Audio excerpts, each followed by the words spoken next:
Hola amigas, amigos de Cuatro Vientos, bienvenidos a nuestra plataforma 4E TV, transmitiendo desde la ciudad de Ensenada, Baja California, México, en este día viernes 25 del mes de marzo del año 2022. Muchísimas gracias por estar sintonizando nuestra transmisión en la internet, aquí en Facebook. Posteriormente subimos nuestro video a YouTube para que también, si usted quiere disfrutar nuestra transmisión ahí, pues inmediatamente. Ya sabe usted, lo único que le pedimos es que se suscriba a nuestro canal en YouTube, que nos solicite aquí también amistad, que nos dé like en Facebook y que también consulte nuestra página en internet cuatrovientos.net, en donde hay una cantidad muy importante ya de información sobre la temática, de todo tipo, amigos y amigas. Pero hoy es día de Vientos del Pueblo. Y Vientos del Pueblo, usted lo sabe, pues sus titulares son el maestro José Santos Urbina Mendoza y la licenciada en Derecho Marta Elvia García. Santos Urbina, aparte también es dirigente nacional del Partido Popular Socialista de México, es integrante de la Coordinación Política Nacional de Unidad Comunista, hace algunos meses ya constituida como una federación de partidos también, así como organizaciones y movimientos comunistas en nuestro país, maestro en Educación y en Expresión para las Artes, también profesor del Departamento de Sociología por la Universidad de Guadalajara, en donde imparte, entre otras materias, el pensamiento sociológico de Carlos Marx. Y por otro lado, pues la licenciada Marta Elvia García, queridísima amiga allá de Mexicali, también es académica jubilada y socia fundadora del colectivo Plebiscito por el Agua acá en Baja California. Bienvenidos los dos, Galicia de la Aragón. Adelante, por favor, con la presentación de los temas. Muchas gracias. Bueno, pues amigos, amigas de Cuatro Vientos, muy buenos días y damos la bienvenida al maestro Santos Urbina y a nuestra queridísima amiga, colaboradora Marta Elvia García. Sí, a mitad del camino, así es el nombre que le puso López Obrador a su libro, que por cierto nos enteramos la semana pasada de que se convirtió en todo un bestseller y que se han logrado ventas extraordinarias y va a recibir, dice, bueno, aunque se enojen mis detractores, dice, pero voy a recibir 3 millones de pesos por, ¿cómo se llama? Los derechos, pues, Regalías. Regalías, gracias, por las regalías del libro. A mitad del camino, y el título que dan a su tema, Santos y Marta, es el presidente López Obrador, a 3 años de gobierno, cuáles son los avances y cuáles son los desafíos. Y esta pregunta surge justo porque en próximos días se va a dar una especie de referéndum, ¿verdad? Una consulta popular donde la gente va a opinar si quiere que el presidente López Obrador deje ya la presidencia por pérdida de confianza en él o que continúe hasta el último día del mandato para el que fue electo. Entonces, pues es un buen momento para hacer este balance. ¿Qué se logra? ¿Qué desafío se tiene? ¿Vale o no la pena continuar con este presidente? Maestro Santos Urbina, usted que plantea el tema y yo que se lo pongo en esos términos, ¿qué es lo que nos puede decir? Por favor, su micrófono. Sí. Ahí está. Adelante. Sí, bueno, usted hace mención del libro del presidente Obrador, en el que él señala el camino, pues, a la mitad del camino, ¿no? Y bueno, él va a señalar cómo se están dando estos pasos, ¿no? A este proceso. Pero bueno, yo quisiera más bien plantear algo en el sentido de que nosotros cómo valoramos este camino que se está dando, ¿no? Y de dónde vemos nosotros a partir de qué momento. La lucha ha sido muy larga. El triunfo del 18 es consecuencia de un largo proceso, de la lucha del pueblo mexicano en contra de la imposición neoliberal. Y bueno, estamos hablando desde los principios del 82, pasando por el 88 y luego los procesos políticos que nos fueron llevando hasta el triunfo democrático del 18. Y que es una larga lucha de casi 40 años en contra de la imposición de los modelos neoliberales que gradualmente se fueron imponiendo por los distintos gobiernos neoliberales a partir del de Miguel de la Madrid y continuado y profundizado por Carlos Salinas de Gortari hasta llegar al último que es el de Enrique Peña Nieto. Entonces, el punto de partida, diríamoslo ya en esta etapa, pues es la decisión democrática de los 30 millones de mexicanas y mexicanos, ¿no? Que se pronunciaron en las urnas electorales. Es un triunfo político, democrático, electoral del pueblo de México, que va a coronar todo este largo proceso de resistencia y de lucha contra la imposición neoliberal. Entonces, a partir de aquí, pues se inicia un nuevo camino, ya concretamente con el gobierno de la República encabezado por el presidente López Obrador. Entonces, no es cualquier cosa, porque los 30 millones de votos no es un problema cuantitativo solamente. Sí, nunca se había pronunciado en nuestro país esta cantidad de mexicanos y de mexicanas por la candidatura de un presidente a la República, sino que en su esencia va a ser una decisión democrática del pueblo de México por iniciar una nueva etapa y revertir todo lo anterior. No es solamente que la gente estuviera cansada del modelo neoliberal, sino que implica el inicio de un nuevo camino, porque la propuesta en todo momento y la oferta política, por así llamarla, del presidente Obrador, pues es la de iniciar un gobierno no neoliberal. Entonces hay una decisión política de iniciar un camino no neoliberal muy importante y que tiene que ver entonces un carácter cualitativo. Si bien es cierto que estamos a la mitad del camino de este gobierno, del gobierno del presidente López Obrador, nosotros diríamos que estamos apenas en el punto de arranque,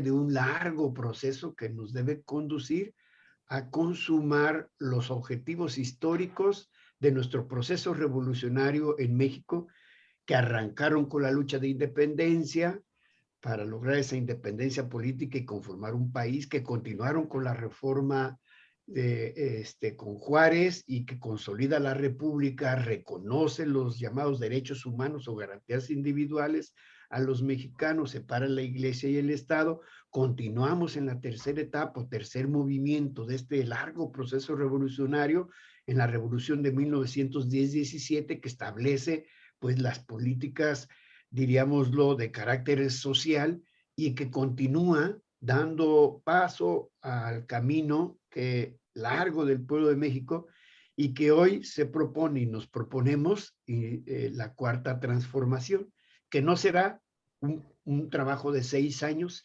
sino un largo proceso que va a durar muchos años y que por lo tanto en este punto de arranque, pues la tarea es desmontar la nefasta urdimbre neoliberal. Esa sería la tarea en esta primera etapa de este gobierno. Segundo, preparar el relevo para dar continuidad al proyecto de la cuarta transformación. Y tercero, conformar y continuar la conformación de un Estado distinto al Estado que nos fue impuesto durante todos estos años, que fue el Estado neoliberal. Estaríamos hablando de un nuevo tipo de Estado, no solamente un nuevo gobierno con un proyecto no neoliberal, sino un tipo de Estado distinto al que se vivió durante estos casi 40 años y por lo tanto que tendría un carácter no neoliberal y la conformación de este Estado para darle continuidad a un largo proyecto que consumaría, concluyó con los propósitos y objetivos trazados desde 1810 hasta esta etapa. ¿Cuánto tiempo tardará? No sabemos. No serán 6 años, no serán 12 años. Este es un proceso mucho más largo, puesto que El daño que causaron los neoliberales fue terrible al país y por lo tanto hay que desmontar esta imposición neoliberal.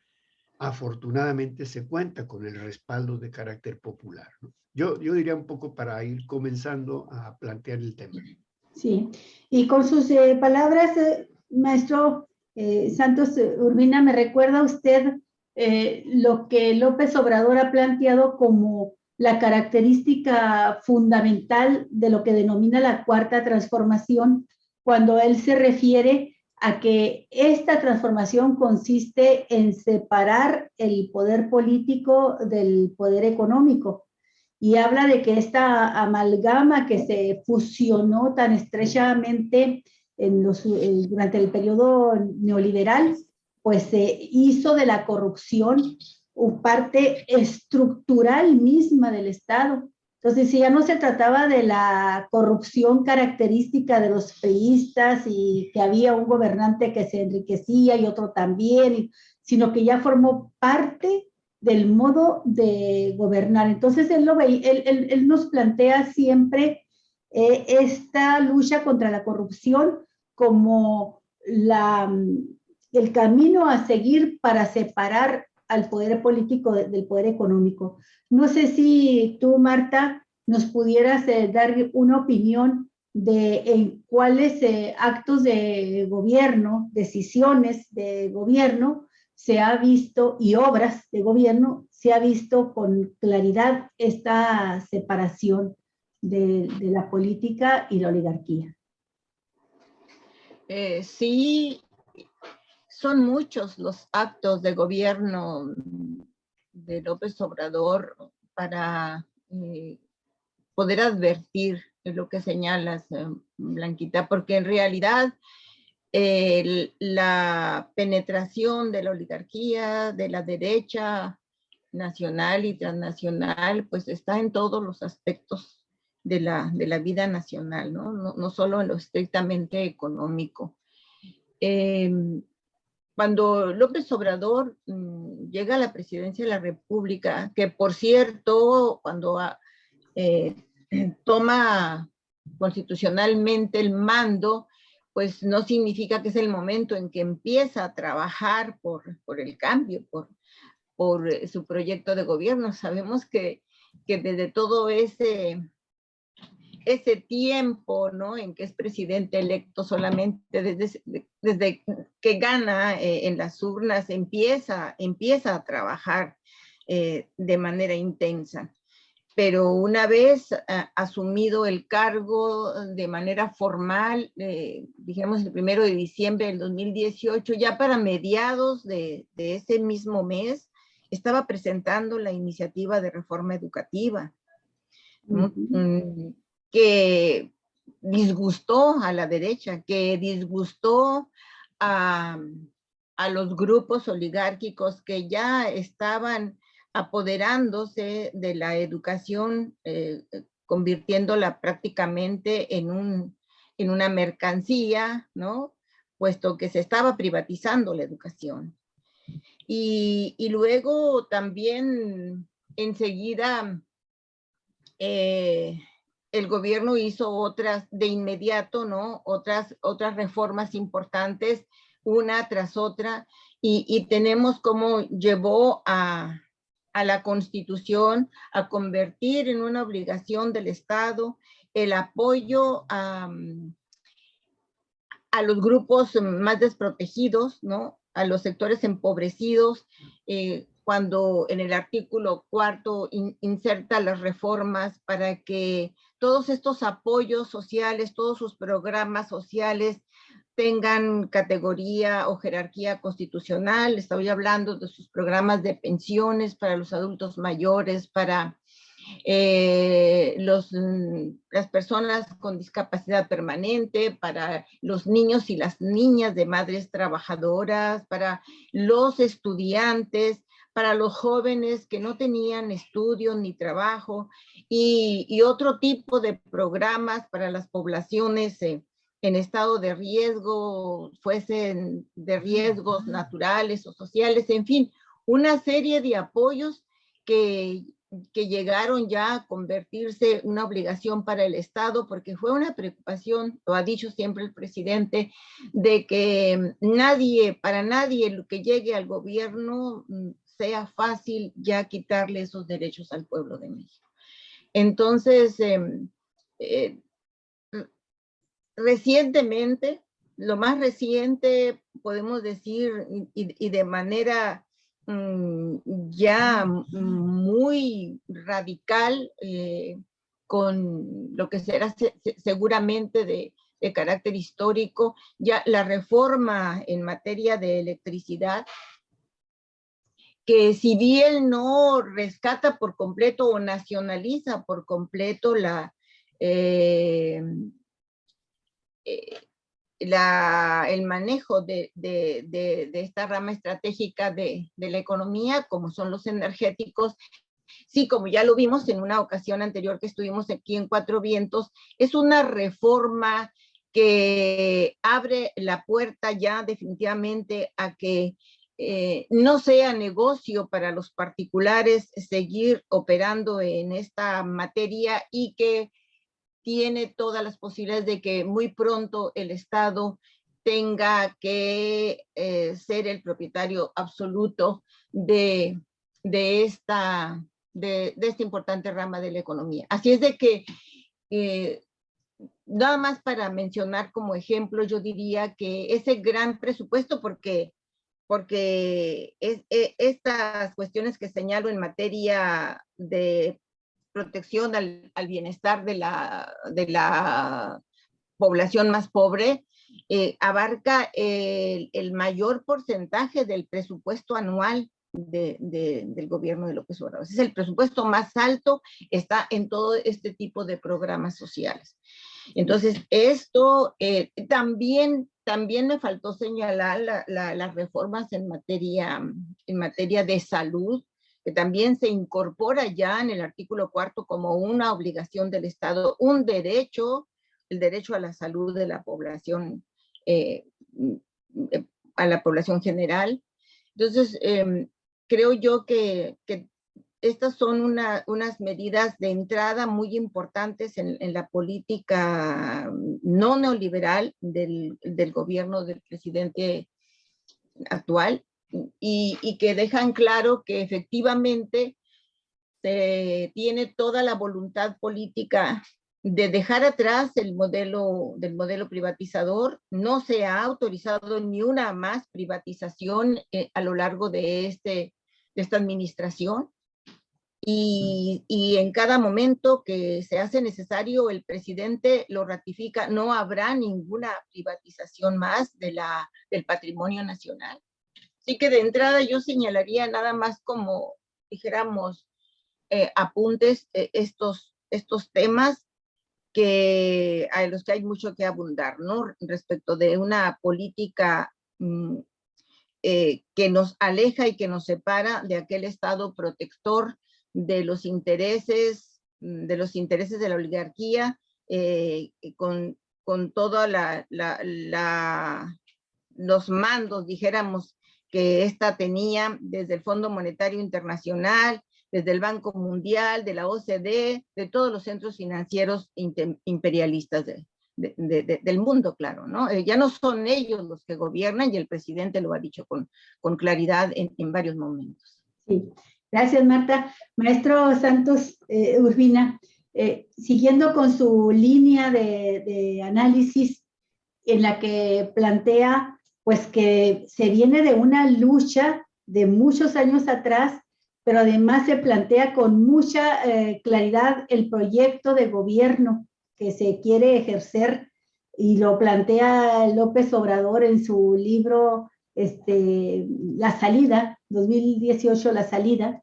Y en este libro él tiene un capítulo especial a un acto de gobierno que, como dice Marta Elvia, lo empezó a trabajar desde el momento mismo en que ya estaba como presidente electo, motivando una consulta popular que respaldara algo que se iba a echar de frente contra esa oligarquía estrechamente vinculada al poder y que se expresaba en la obra del Aeropuerto Internacional de Texcoco, el Naim. ¿Considera usted que fue el primer acto con el que muestra cómo es que se propone gobernar? Y se lo pregunto porque ya estamos ahorita también con la obra entregada del proyecto del aeropuerto de Texcoco, y porque en medio de estas dos obras sale en la víspera de la inauguración de Texcoco, del aeropuerto Felipe Ángeles, el libro del ingeniero Javier Jiménez Espriu, en el que habla de la cancelación, el pecado original de López Obrador. ¿Cómo ve usted esta línea así de análisis? Sí fue al corazón de esta política que quería acabar del neoliberalismo y al inicio del proyecto del nuevo gobierno. ¿Qué piensa de ello, Santos? Gracias. Bueno, yo lo ligo con la pregunta el planteamiento que habías hecho anteriormente, y que tiene que ver con ese elemento esencial que dice separar el poder económico del político. López Obrador es juarista, él es juarista. Es un ejemplo Juárez, ¿no? En su obra y en su conducta y en su pensamiento, y ha ilustrado mucho el pensamiento de López Obrador. Entonces hay que entender a López Obrador, hay que profundizar en Juárez, ¿no? Y bueno, ustedes saben, pues Juárez, dentro de la obra, del proceso de la reforma, consolida la República y no solamente separa a la Iglesia respecto del Estado, sino que de una forma radical plantea una independencia total del Estado respecto de la Iglesia, y segundo, la preeminencia del Estado respecto de la Iglesia, ¿verdad? No es simplemente la separación, aunque la Iglesia deje de ser una religión de Estado, sino que es mucho más profundo lo que hace, ¿no? Cuando el presidente López Obrador plantea la separación del poder económico respecto del poder político, es, decirlo de alguna palabra muy sencilla, es que el poder político no debe estar al servicio del poder económico privado. Es decir, que ya no deben ser, ¿verdad?, los grandes empresarios, los grandes capitalistas y particularmente el capital transnacional el que determine la política en este país, sino que mediante esta soberanía económica, el Estado representando del pueblo y que siendo primero los pobres, ellos sean los que tengan la decisión. Por eso está ligado con sus trazos de política democrática participativa y muchos otros de los elementos que él viene esbozando y que vienen conformando este pensamiento, diríamoslo así, obradorista. Entonces, el planteamiento de separar el poder económico respecto del poder político, pues entonces implica la reafirmación de un nuevo tipo de Estado, decía yo, en el cual debe intervenir en los asuntos económicos directamente para poder recuperar, diríamoslo, una ruta nacional no típicamente capitalista, ¿no? Y por lo tanto avanzar en ese sentido. Si ustedes recuerdan, los primeros planteamientos que hace el presidente de la República en este sentido, con mucha claridad, son dos tareas muy concretas que él señala, ¿no? El combate a la corrupción. Es decir, la Revolución Mexicana se perdió por la corrupción. Este gran proceso fue corrompido paulatinamente hasta llegar a la degradación total, como lo vemos ahora, pues con la entronización de los neoliberales y la descomposición total. O sea, la corrupción fue el gran mal que motivó a la entrega total, ¿no? No solamente lo hicieron porque ellos son adoradores de la política de derecha y de los intereses norteamericanos, lo hicieron también por interés, ¿verdad? Y el interés fue bañado de corrupción. Y el otro elemento esencial que se planteaba es la pacificación del país. porque recibimos de mano de los neoliberales un país profundamente violento, en crisis, pero con una situación de violencia que afecta a los mexicanos a lo largo y ancho del país. Por eso su primer medida es efectivamente el de atacar la corrupción. Y si él solamente hubiera hecho esto, pues ya estaría por bien el gobierno. Sin embargo, fue avanzando en otros aspectos. Pero no podíamos avanzar si no se atacaba la corrupción, que había sido la fuente de todos los males estos que ocurrieron en el propio país. Y tú citabas con su texto de la salida, ¿no? Y bueno, pues entonces él está planteando en este documento, ¿no? Los propósitos de si se triunfaba en el 18, ¿no?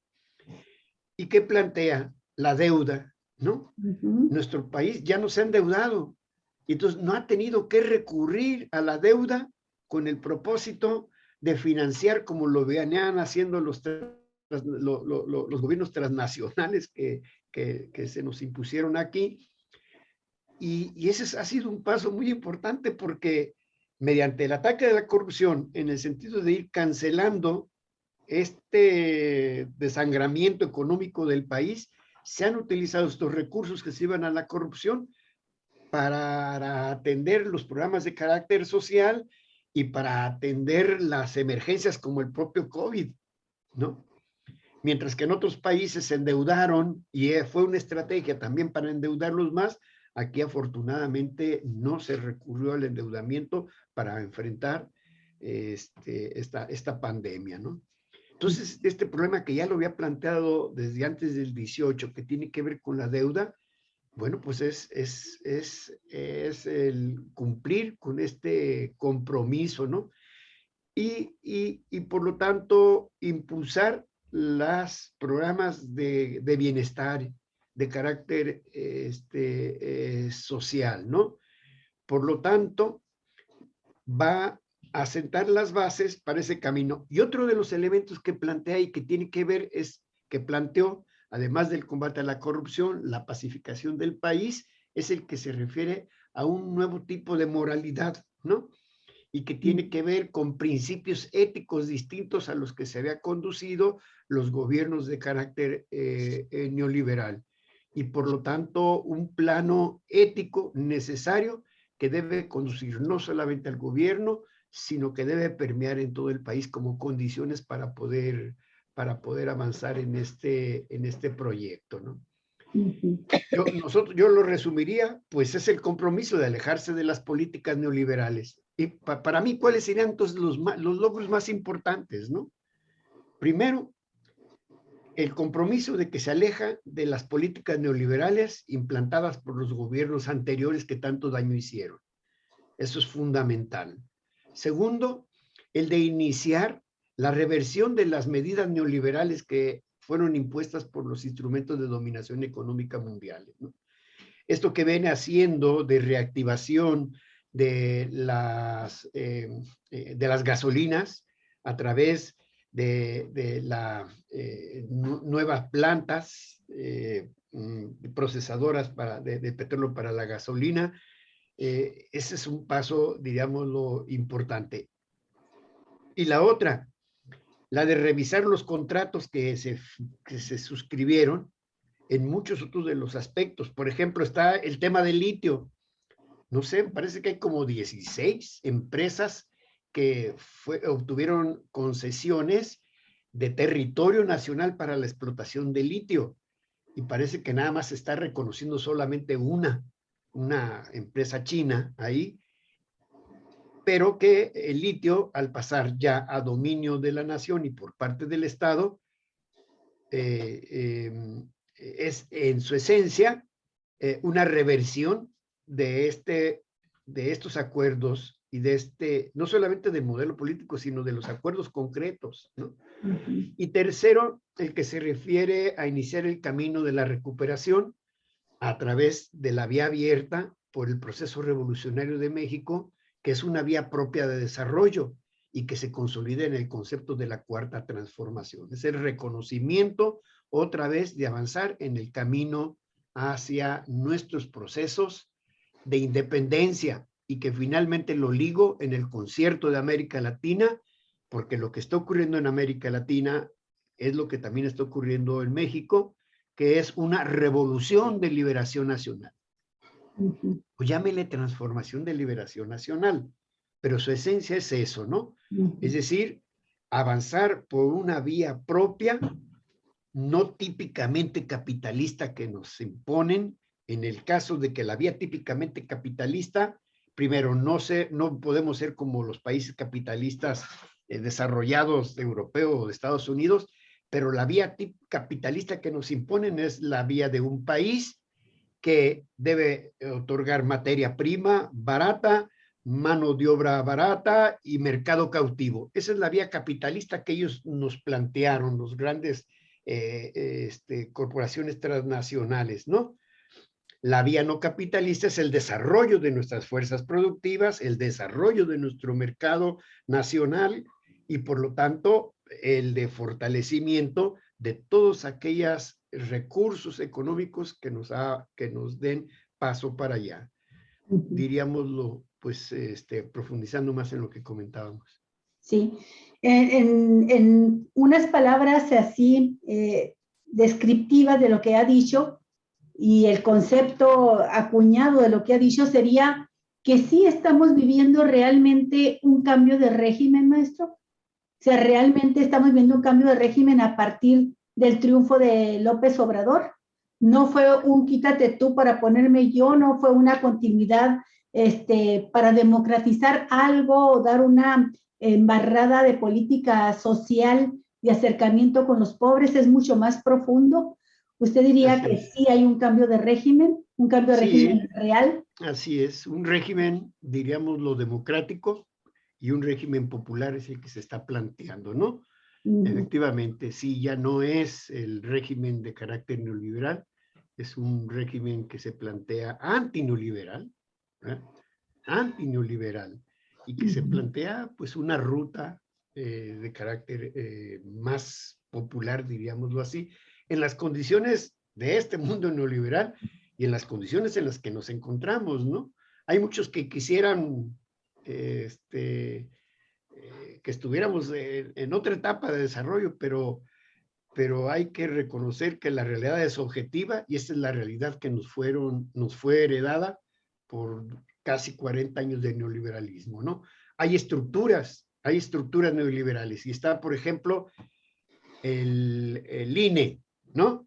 Y bueno, ahí lo veremos en los retos que vienen, pero el INE es una de estas estructuras de carácter neoliberal que todavía estamos soportando y que hoy vemos cómo de manera antidemocrática se están conduciendo, ¿no? Maestro Santos, hay medios de comunicación como El Economista, como la revista Forbes en México, Wall Street Journal, Expansión, la revista Expansión, El Financiero, y también hay voces dentro de los partidos de oposición como el PRI, el PAN, el PRD, que han señalado que la política que ha implementado en México Andrés Manuel López Obrador ha sido fundamentalmente y casi una copia fiel de lo que se llamó en su momento el nacionalismo, como una parte de la corriente mexicana, el nacionalismo revolucionario. A mí me gustaría mucho conocer su opinión, maestro Santos, si en verdad existen elementos técnicos, económicos, para mencionar que se regresó a ese modelo de desarrollo como una etapa previa hacia un socialismo que sabemos que ustedes es un proyecto que están fortaleciendo como una propuesta, quizás no tanto como para las próximas elecciones del 24, pero sí para las del 2030, para ir evolucionando más y dinamizar más los cambios efectivos de régimen en nuestro país.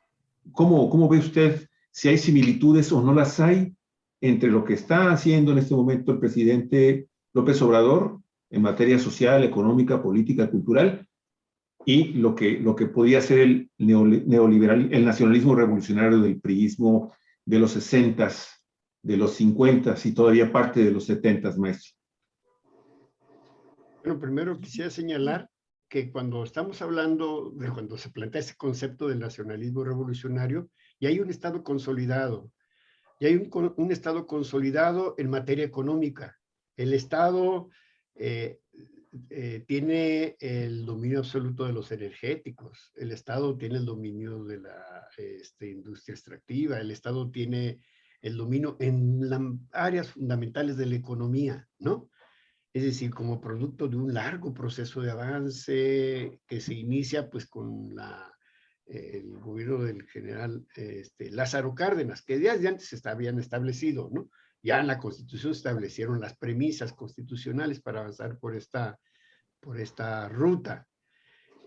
No estamos en esa condición, no estamos en ese momento, ¿no? Los 40 años que se hicieron fue de desmantelamiento de ese Estado, de la entrega de todos estos bienes al capital privado, gran capital nacional y particularmente el extranjero, ¿no? Entonces, la caracterización que se hace por parte de identificarlo con estos gobiernos, yo diría que más bien es que este gobierno de López Obrador, reconociendo el momento en el que nos encontramos, en un contexto distinto al de aquellos años, en donde el proceso de globalización nos fue imponiendo un dominio hegemónico por parte de una potencia de los Estados Unidos. Hoy lo que estamos viendo también en este contexto es que se ha roto ese mundo unipolar, ¿no? Estamos en un mundo multipolar y México está creando las condiciones para poder insertarnos en ese mundo unipolar.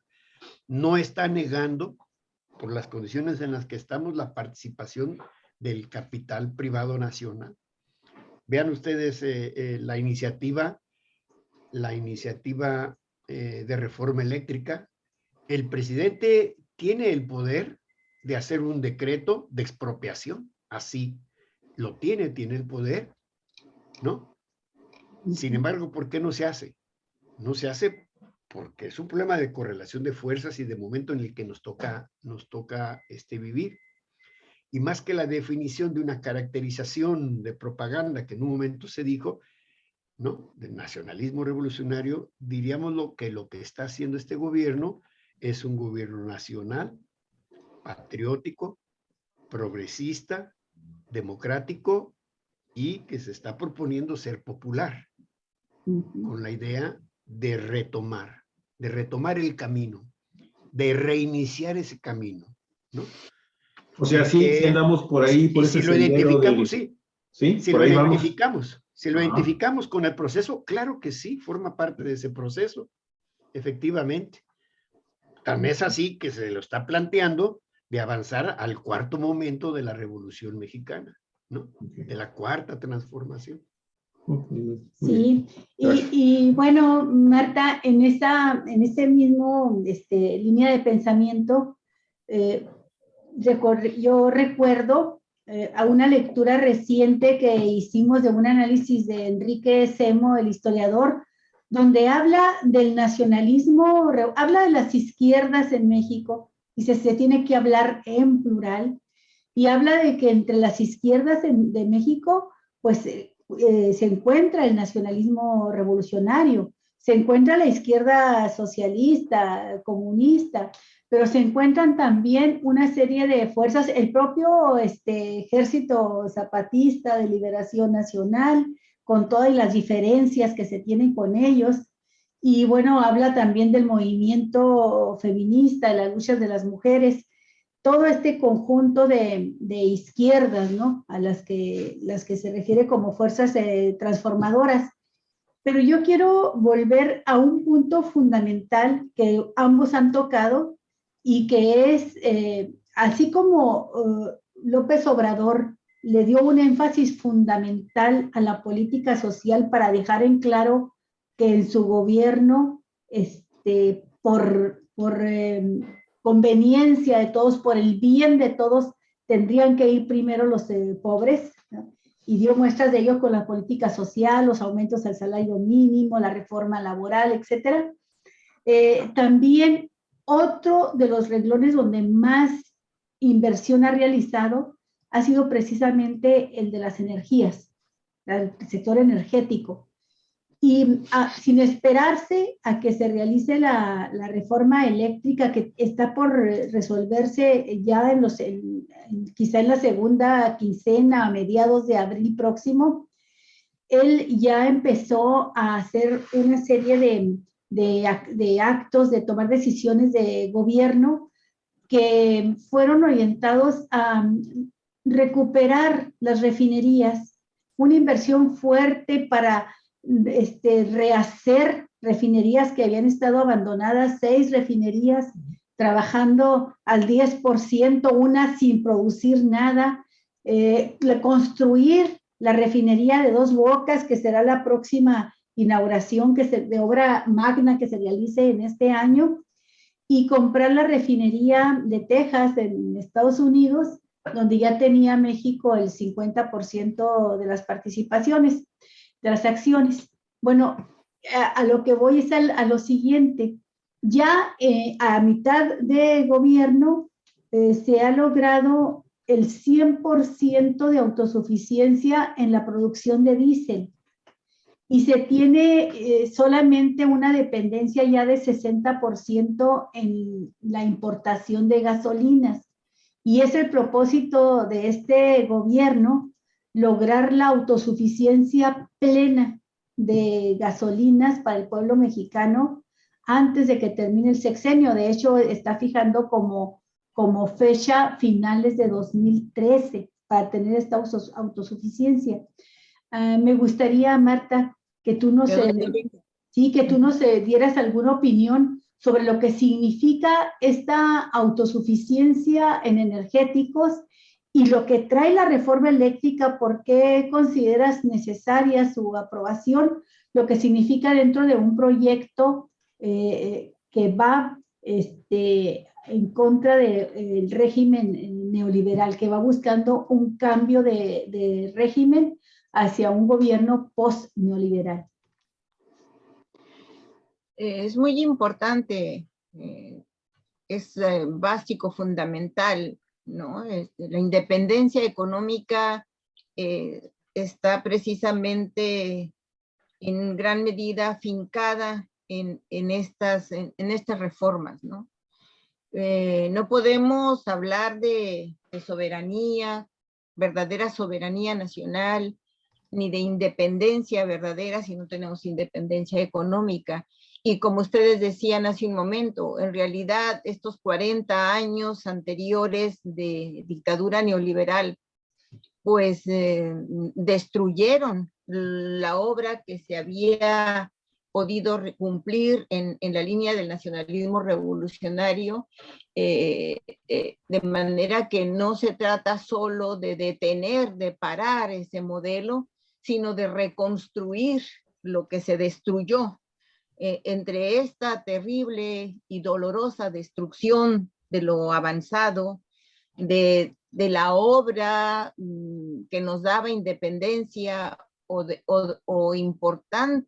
una importante independencia económica y que abría el camino hacia la liberación nacional, como fue el que el Estado mexicano tuviese el dominio de las áreas estratégicas de la economía, el tener que volver a empezar, como dice el maestro Urbina, ¿no? Recomenzar esas tareas es ahora fundamental. Y esta obra que se pretende inaugurar precisamente el 1 de julio de este año, del 2022, la refinería que se construye en el puerto de Dos Bocas del estado de Tabasco, es una obra fundamental, muy importante, que junto con lo que tú hablabas, mencionabas, Olguita, de la rehabilitación de estas refinerías que los neoliberales dejaron en situación de ruinas, ¿no?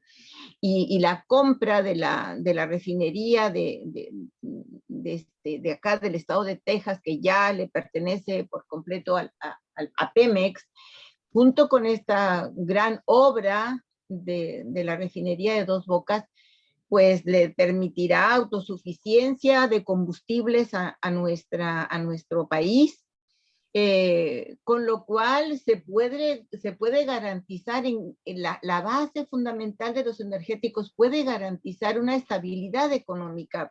Y ya lo hemos vivido.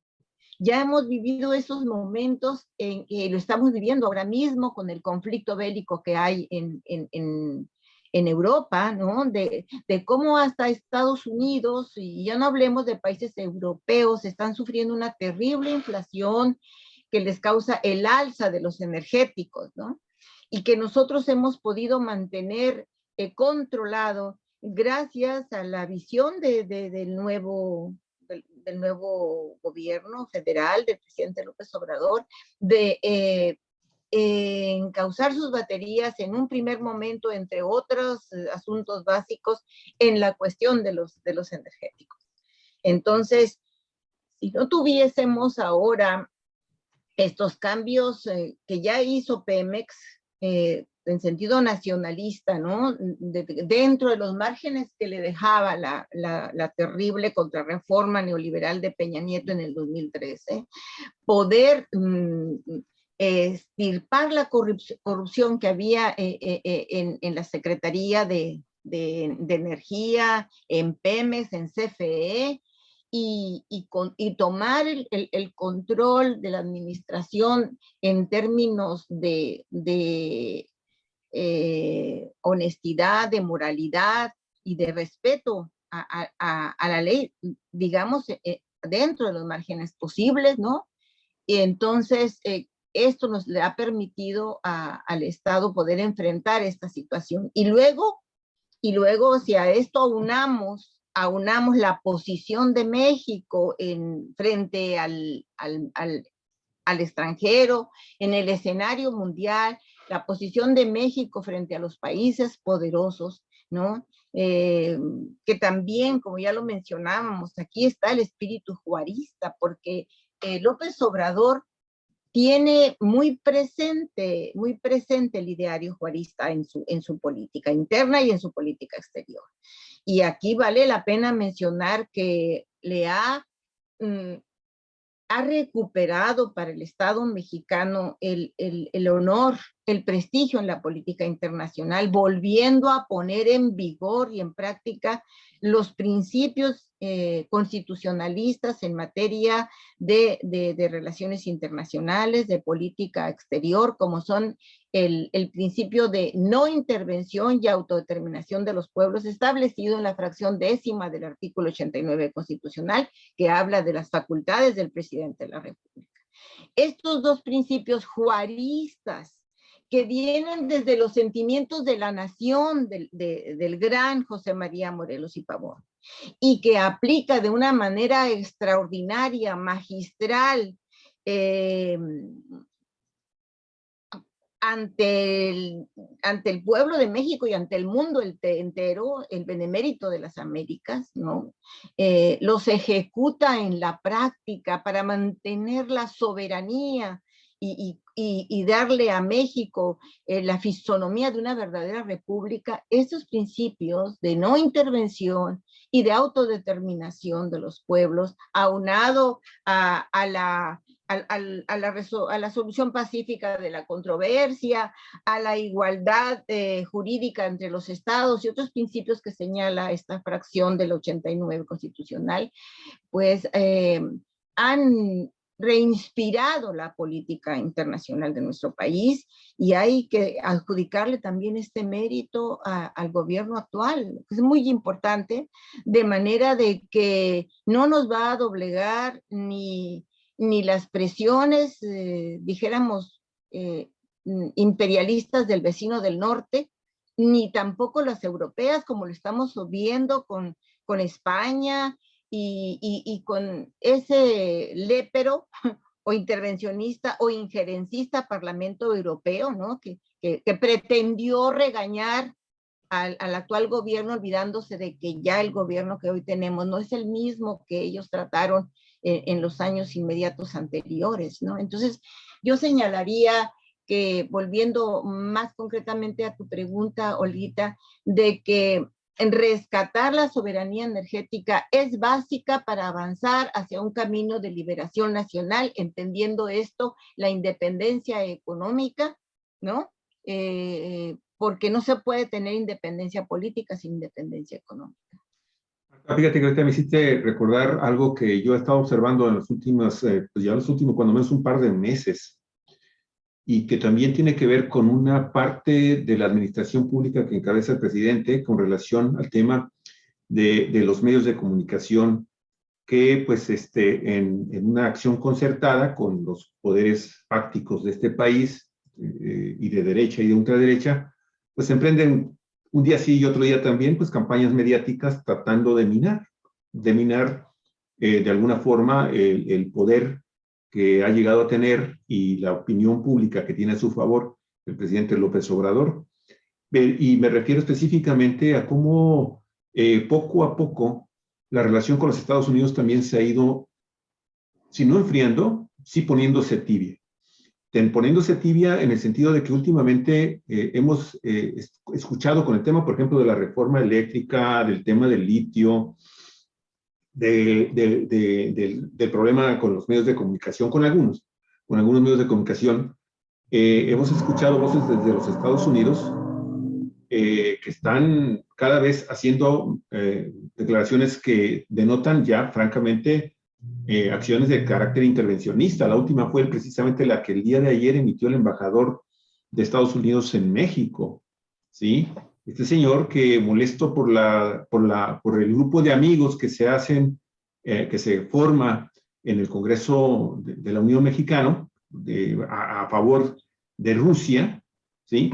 Pues se reúne de nueva cuenta con los diputados ayer, Salazar, el embajador Salazar, y de plano dice, eso no le conviene a México, y podemos tener incluso, eso no nos conviene, no es por ahí, somos amigos, somos familia, y como familia tenemos que responder, y que, en fin, y esta situación de alguna forma ha generado una imagen de que Joe Biden ha comenzado a mostrar un poco más del cobre que ya le conocíamos durante la administración de donde fue vicepresidente de la Unión Americana.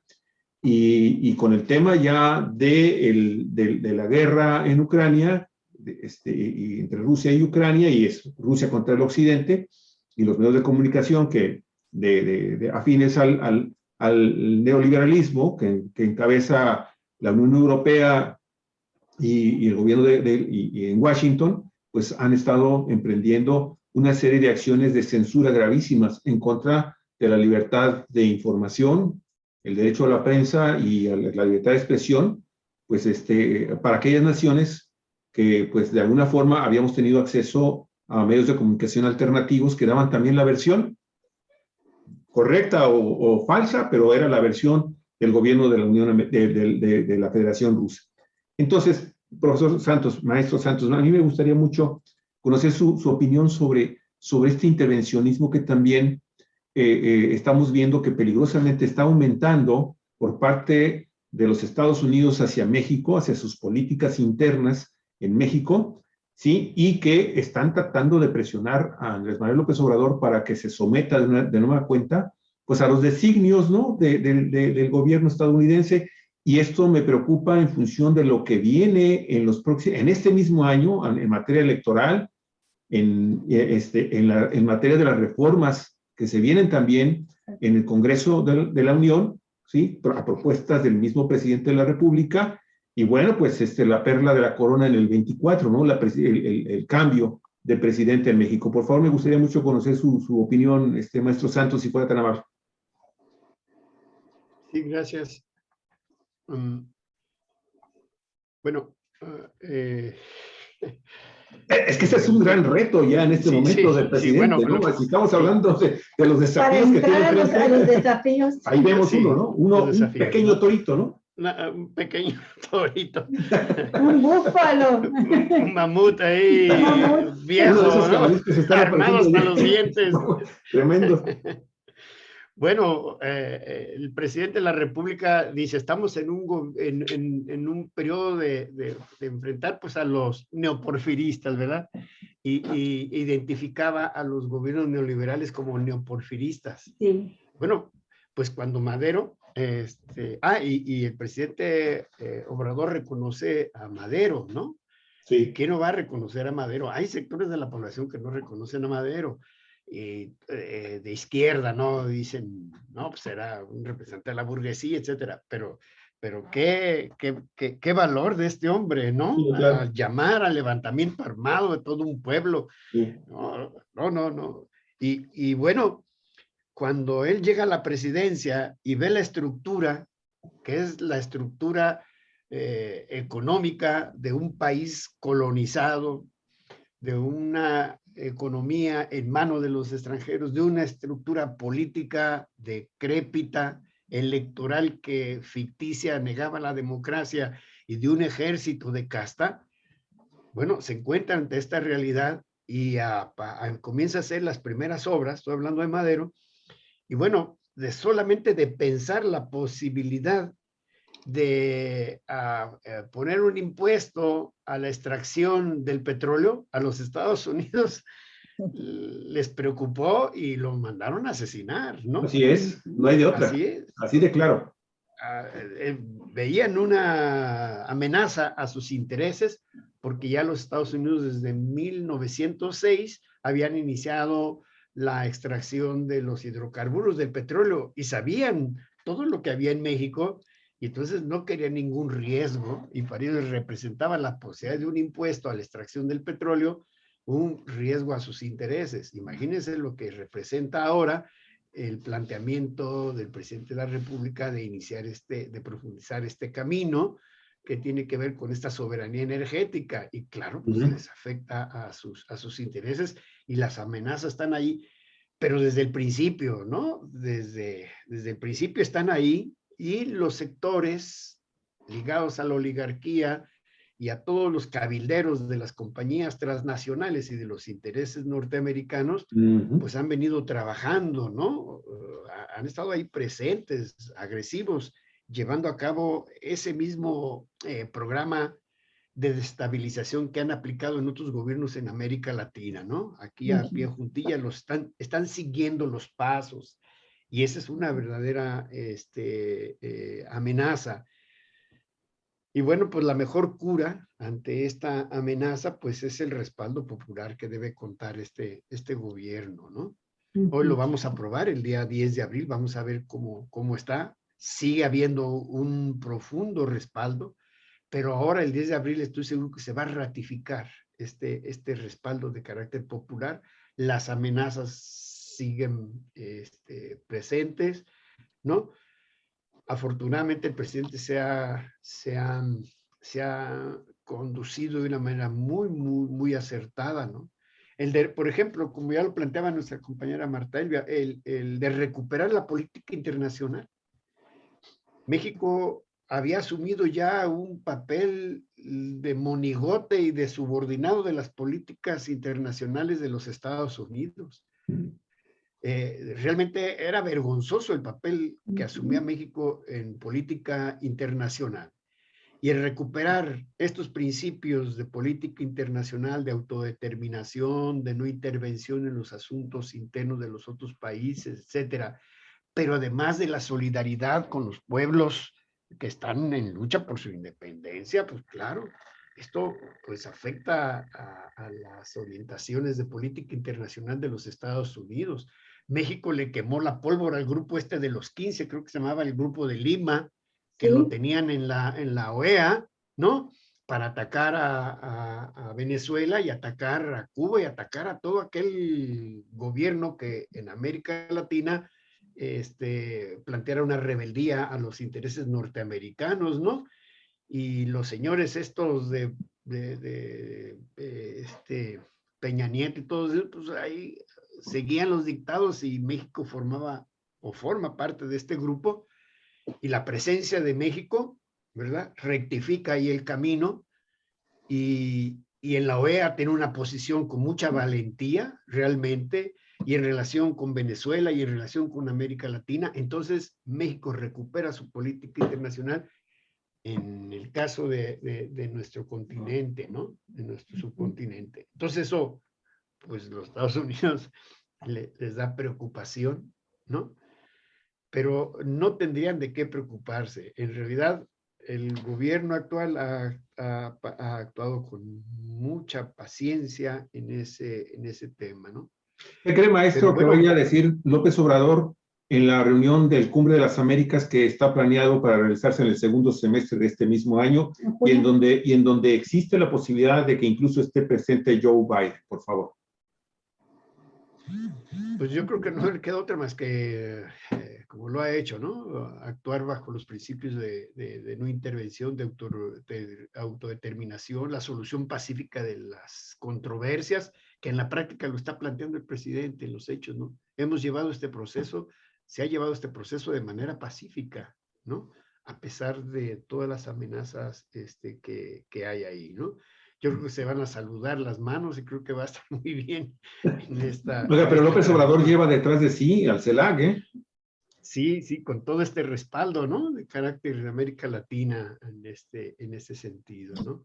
Sí. Pero bueno, el camino que viene, ese nos tiene que alertar, ¿no? Frente a estas amenazas, ¿no? O sea, sí hay el riesgo, hay los riesgos, ahí están los riesgos, ahí están las amenazas, ¿no? De todo tipo por parte de los Estados Unidos. Los discursos. Sí. Largo y sinuoso camino. Está, ¿no? Tal vez la manera más clara de poder comprender los avances logrados en estos 3 años, en esta mitad del sexenio, es comparándolo con los pronósticos que se hacían por parte de la oposición. Si la oposición hubiese tenido razón respecto a lo que veían y decían que iba a suceder con López Obrador, ahorita el país estaría con índices inflacionarios de hasta 3 dígitos. Se hablaban que nos íbamos a hundir en la inflación. Estaríamos con una deuda 4 o 5 veces superior a la deuda que recibió en 2018. Estaríamos con una población desempleada 4 o 5 veces mayor al desempleo que había en 2018. Estaríamos con huelgas y paros y acciones en la calle multitudinarias pidiendo la caída de este gobierno. Y estaríamos con la economía destrozada por falta de inversión pública y de inversión extranjera. Frente a todo ello, y subrayando de manera especial que nuestro país, como todo el mundo, pasó por algo que no, y sigue pasando por algo que no esperábamos, que es la pandemia por COVID-19, a pesar de ello, el presidente puede ahorita presentar datos que hablan de gobernabilidad, de crecimiento económico, que hablan de una estabilidad importante en lo económico, en lo social, que hablan de justicia social y que hablan de un crecimiento histórico de la inversión extranjera directa en el país, que hablan de una cantidad de obras como no las habíamos visto ya hace muchos sexenios, obras importantes, aeropuertos, trenes, refinerías, sin deuda, sin endeudar al país, y que hablan de un fortalecimiento de la moneda mexicana frente al dólar, porque es mínimo lo que se ha depreciado a pesar del crecimiento de la inflación en el mundo, de la inflación en Estados Unidos que es superior a la nuestra, y en fin, está aportando datos que él al principio del gobierno, cuando habló de los primeros datos favorables en este sentido, del crecimiento también de las reservas nacionales, en el Banco de México, en fin, y mencionó una frase y dijo, tengan para que aprendan. Y es decir, podemos gobernar sin cambiar a un sistema socialista, podemos gobernar dentro del capitalismo y podemos gobernar dentro de las leyes del mercado, pero sin corrupción, ¿verdad? Y buscando un enfoque social a nuestro gobierno y hacerlo de mejor manera de como lo hicieron ustedes. Creo que esos datos son importantes que a veces les sirven a los opositores para decir, pero si está haciendo lo que hacía el neoliberalismo. No, el neoliberalismo llevó al enriquecimiento obsceno cada vez mayor de un grupo menor de oligarcas y un empobrecimiento mayor de la población, cada vez hundiéndose más en situaciones de pobreza extrema. Hay que recordar que en este gobierno también se incrementó como nunca el salario, alrededor de un 70% y una adquisición del poder adquisitivo. Bueno, esos serían los logros. Sin embargo, me gustaría mucho, querida Marta, que planteáramos los desafíos, porque entramos a la segunda parte, decimos 3 años, pero no. Ya López Obrador se encargó de aclarar que son nada más 2 años y medio lo que le quedan. Y dice, estoy contando los días, día por día, porque es mucho lo que falta por hacer. Y son los más difíciles porque es el tiempo en que viene la disputa mayor por el poder. Este año tenemos elecciones. Y este año la izquierda, la oposición se vuelve a presentar unificada en el bloque del PRI-PAN-PRD y pues con también complicidad de Movimiento Ciudadano. No baja la popularidad o no baja notoriamente, sino es que crece, no sé cómo considerar las cifras, las estadísticas del presidente López Obrador. Pero los ataques no cesan y son como la lluvia constante, terminan mojando, terminan reblandeciendo las partes de la población más dudosas, menos firmes en sus convicciones. Entonces, ¿qué podemos esperar? Empezando por el primer desafío que tenemos ya en puerta. Bueno, está la revocación de mandato, pero esto podrá ser una demostración de fuerzas única y exclusivamente si acuden las masas a votar en proporción cercana a lo que acudieron en 2018 y si en su mayoría van a ratificar a Andrés Manuel López Obrador. Y segundo, ¿qué podemos esperar de si se aprueba o no la reforma eléctrica cuando la oposición está en una actitud de cerrazón absoluta?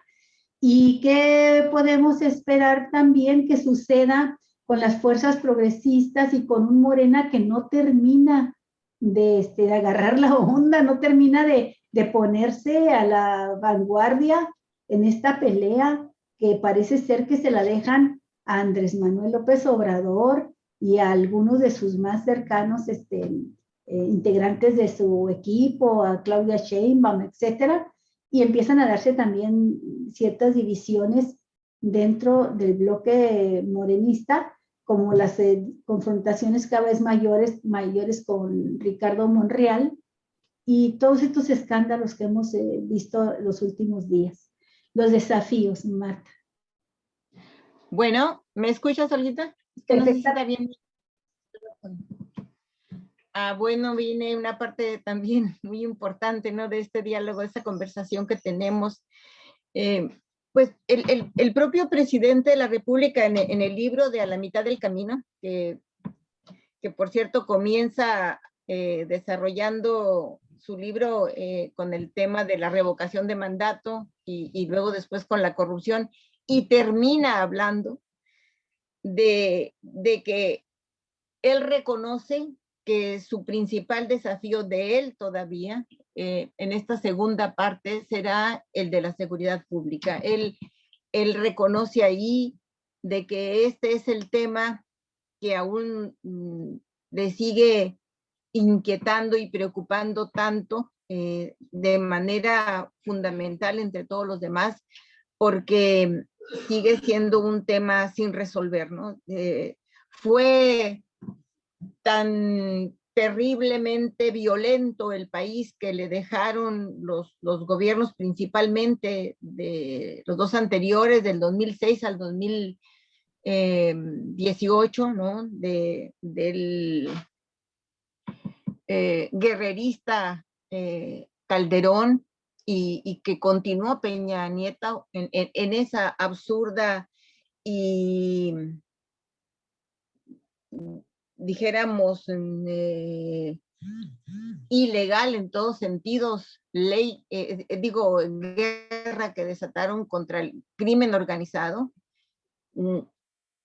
Fue tanto el daño que le causaron al país, se calcula en datos oficiales que dejó alrededor de 40, 60 mil muertos, pero los expertos, los investigadores aseguran que esa terrible guerra dejó un saldo de alrededor de 250 mil muertos, como ustedes lo saben bien. Entonces, esa guerra desatada sin ton ni son, como lo ha dicho el presidente López Obrador, como dar un zarpazo al avispero, que le dejó a este país lleno de violencia que todavía no se ha podido resolver, y que no obstante que se han logrado medidas avanzadas tanto en el terreno jurídico como en la práctica, ¿no? Empezando por las reformas, ¿no?, que se hicieron en 2019 y 2020 para crear la Guardia Nacional, y que le da al presidente de la República 5 años, ¿no?, del uso de esta parte del ejército, ¿no?, para aplacar, dijéramos, la violencia y resolver en términos legales y prácticos la violencia que sufre México. Pero puntualizando, pues, que no es un problema que surgió en este periodo, el presidente acepta que este es su principal desafío. Y hay otros más. Sabemos que, por ejemplo, el tema del agua que es muy importante y que también nace de una reforma neoliberal, la reforma salinista. Todavía tenemos una ley general de aguas que viene de Salinas de Gortari y que precisamente pues le da inequidad y que permite el saqueo, la contaminación, el uso indiscriminado para que las grandes corporaciones transnacionales que tienen que ver con la explotación o el uso del agua, pues se sirvan con la cuchara grande, ¿no? Y hay unas estadísticas dolorosas. El 2% de los concesionarios de agua acaparan el 70% del agua. Ahí se reconoce 40 millones de mexicanos que no tienen acceso seguro, constante, asequible, salubre del agua, ¿no? Como lo establece el artículo 4 constitucional. Y aquí hay que destacar que la reforma constitucional del 2012 que llevó a darle categoría constitucional al derecho humano al agua, que es una extraordinaria reforma, lo reconocemos, mandató en su artículo 3º transitorio,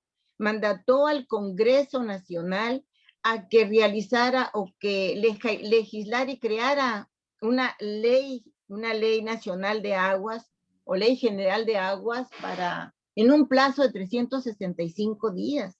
Y han pasado 10 años y no se ha legislado. Esa gran omisión ya fue señalada por la Suprema Corte de Justicia recientemente. Era el 24 de enero.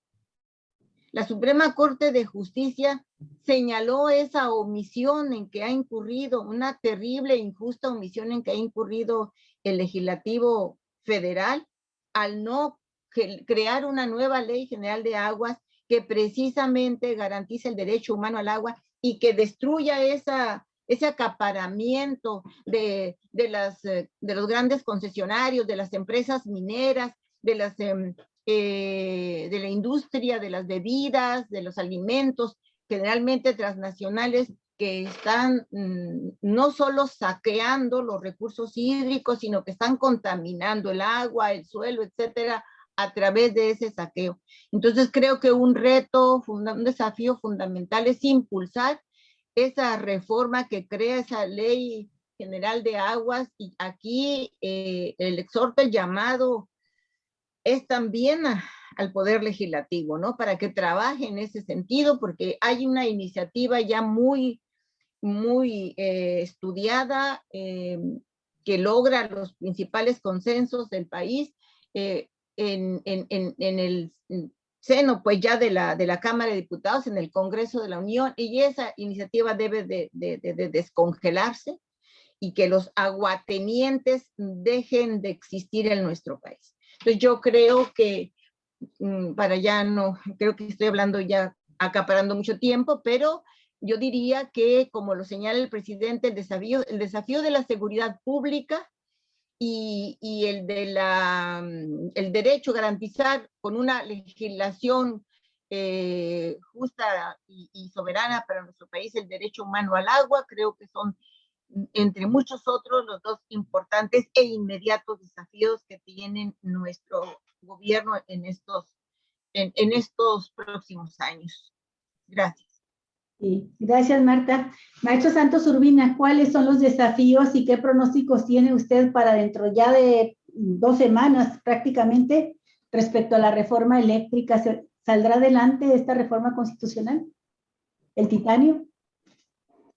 Sin lugar a dudas, sí, yo tengo confianza en que yo creo que el presidente no va a poder poner a votar si no se tiene todavía la correlación de fuerzas a favor. Está planteado, ¿no? Está planteado para el día 13, para el 13 de abril, pasando la consulta de revocación. De revocación, y decimos de ratificación de mandato, porque tiene también ese carácter, se revoca o se ratifica, ¿verdad? Entonces, pasando eso el día 13, con la idea de que el Congreso lo apruebe el día 13, se pasaría al día siguiente al Senado y estaría el día 15, ¿no? ¿Por qué? Porque ha sido largo el proceso de consulta. En ese sentido, se han dado muchas opiniones y creo que ya han durado las condiciones. Entonces está esto que es la base de la soberanía energética.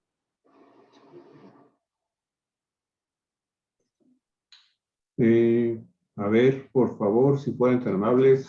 Sí, de repente tenemos un pequeño problemón ahí. Déjame ver.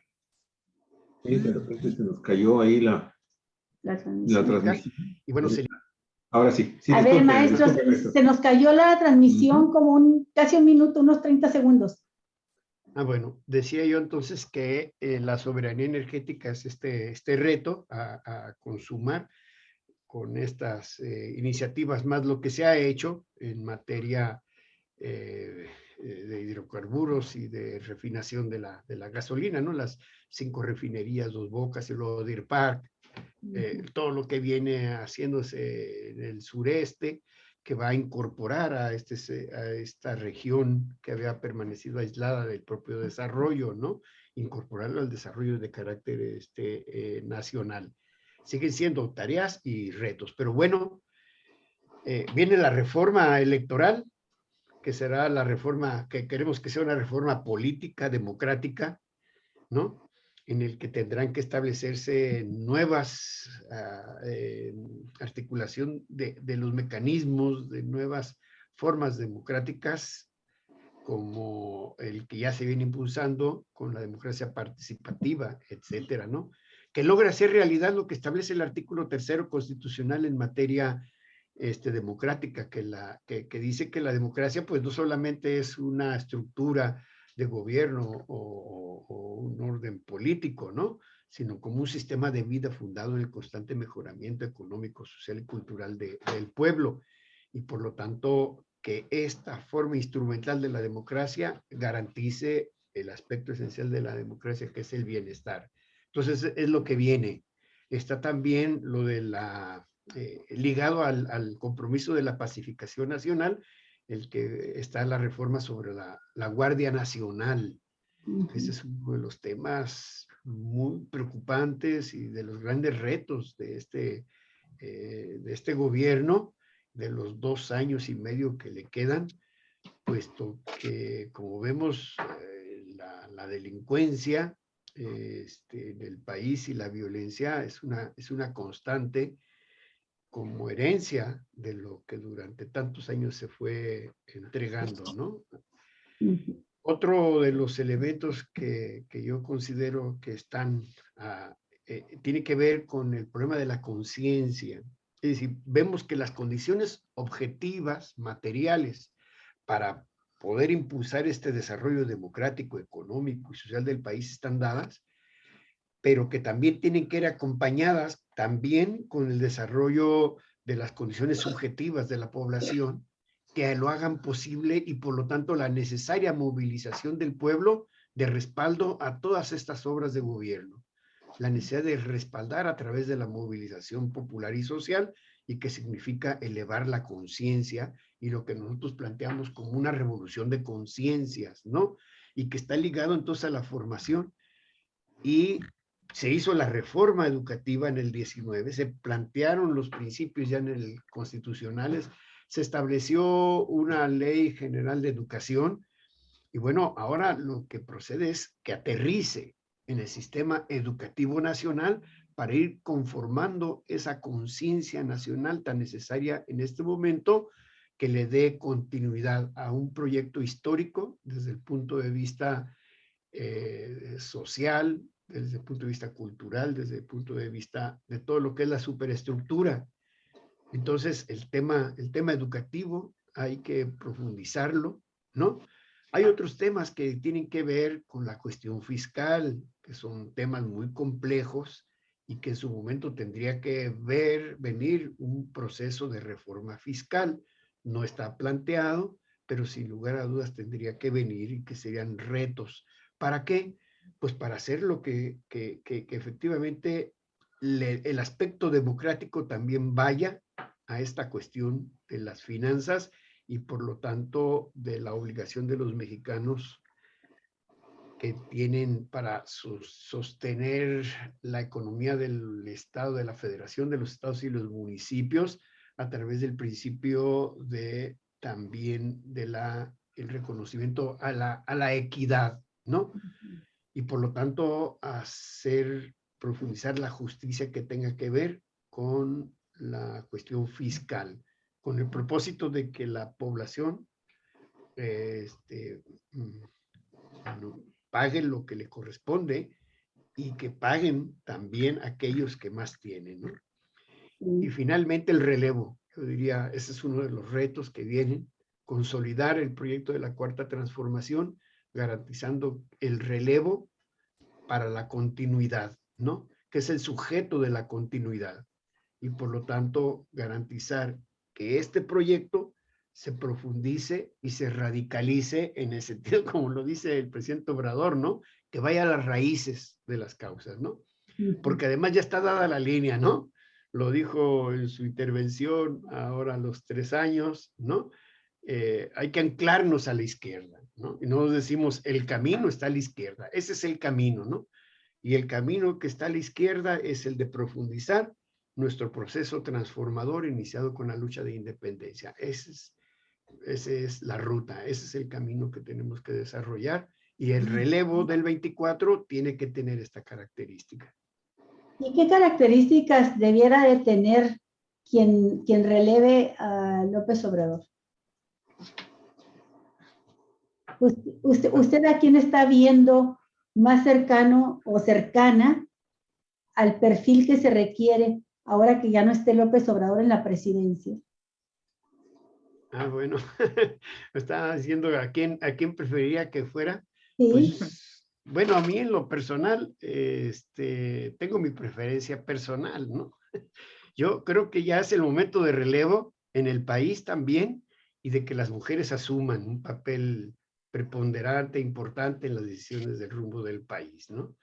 Creo que esta combatividad que han tenido las mujeres durante todo este tiempo debe manifestarse, ¿no? En las, diríamoslo, en la continuidad del proyecto. Y creo que es el turno de las mujeres.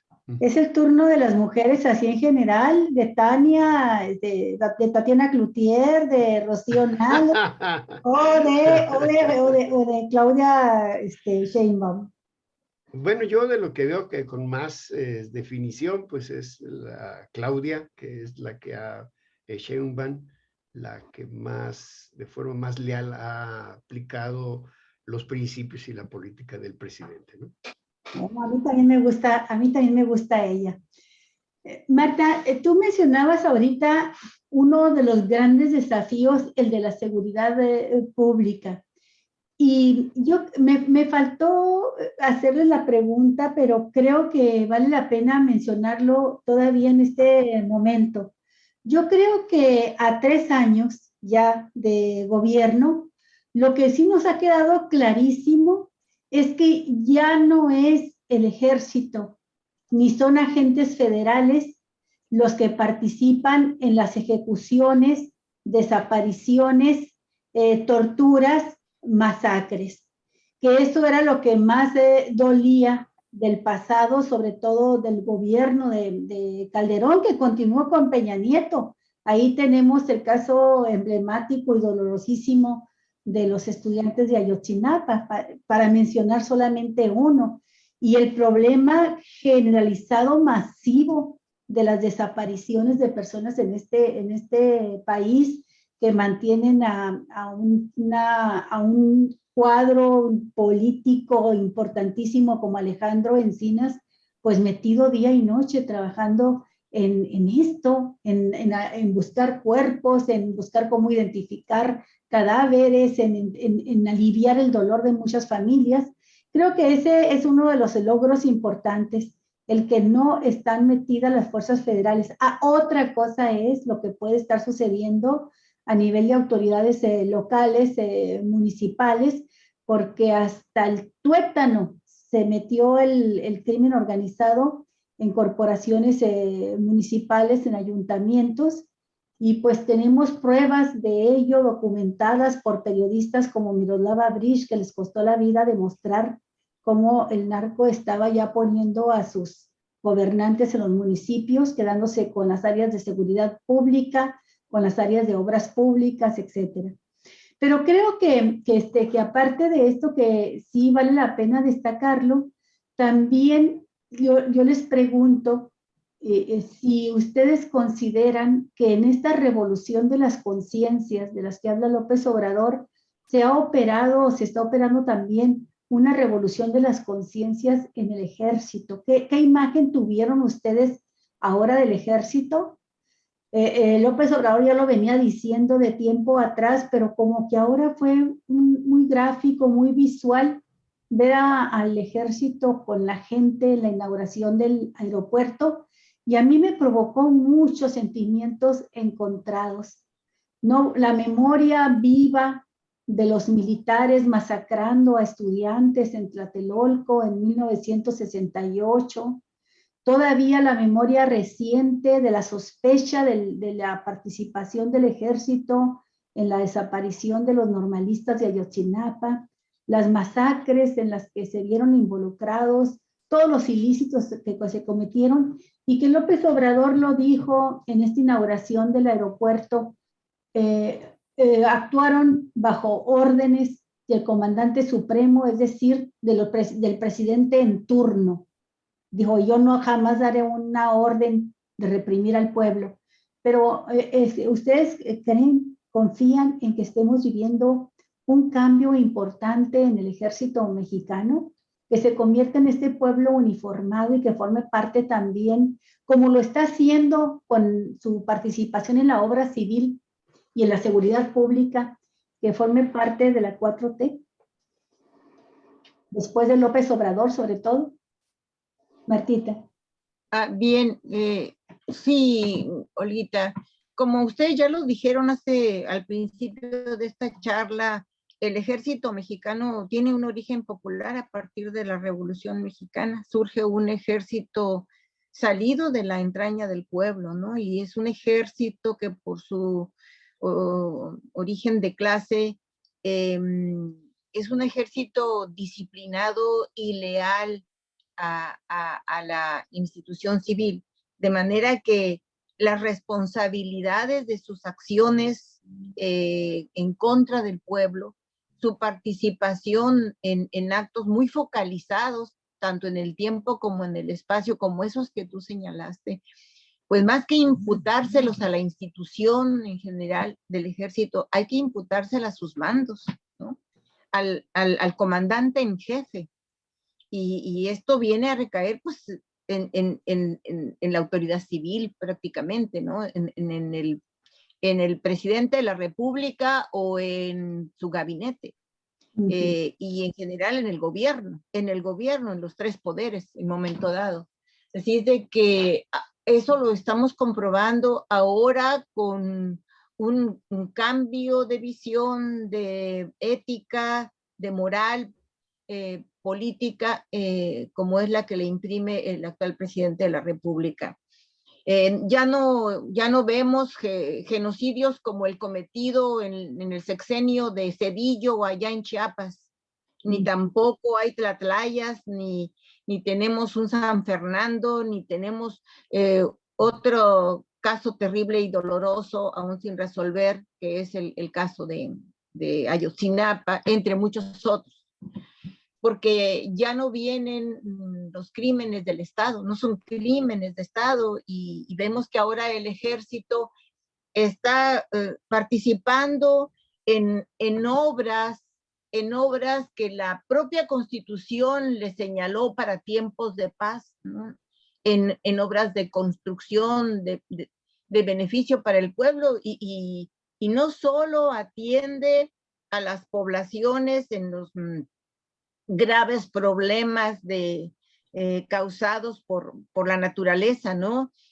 Sino que, bueno, participa de manera completa, absoluta, en levantar obras magnas de infraestructura como ha sido el aeropuerto, y como está trabajando en otros planes extraordinarios, ¿no? Como de sembrando vida, de forestar en miles de hectáreas a la parte, sobre todo sureste de nuestro país, en obras de beneficio que van a darle bienestar y riqueza a la población, a la economía nacional.